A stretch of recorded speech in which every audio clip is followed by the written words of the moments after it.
যত অকর্ম হচ্ছে সেই অকর্ম তারা করছে, কিন্তু প্রসঙ্গটি সরকারের উপরে চাপিয়ে দেওয়ার চেষ্টা করছে। দেশে যত অপকর্ম হচ্ছে তার জন্য দায়ী জামাত ইসলামী, অথচ এসব দায় চাপিয়ে দেওয়া হচ্ছে বিএনপির ওপর। এমন অভিযোগ করেছেন বিএনপির ভাইস চেয়ারম্যান শামসুজ্জামান দুদু। তিনি বলেন, দেশের মানুষ এখন অনেক সচেতন, ইতিহাস ও বাস্তবতার সম্পর্কে জনগণের পরিষ্কার ধারণা রয়েছে, তাই মিথ্যাচার করে মানুষের আস্থা অর্জন করা সম্ভব নয়। জনগণের মূল সমর্থন এখন বিএনপির পক্ষে রয়েছে বলেও দাবি করেন তিনি।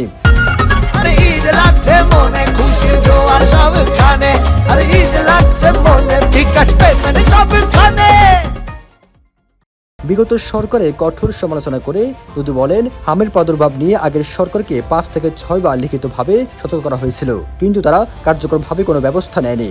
তিনি বলেন যে হাম একসময় নির্মূল করা হয়েছিল, আগের সরকারের ব্যর্থতার কারণে সেই রোগ আবার দেশে ফিরে এসেছে। তবে বর্তমান সরকার বিষয়টিকে জরুরি ভিত্তিতে গুরুত্ব দিয়ে দেখছে বলেও মন্তব্য করেন তিনি। বুধবার 21 মে জাতীয় প্রেস ক্লাবে আয়োজিত এক আলোচনা সভায় এসব কথা বলেন বিএনপির সিনিয়র নেতা। সবুজ আলম, নিউজ ডেস্ক, ইত্তেফাক।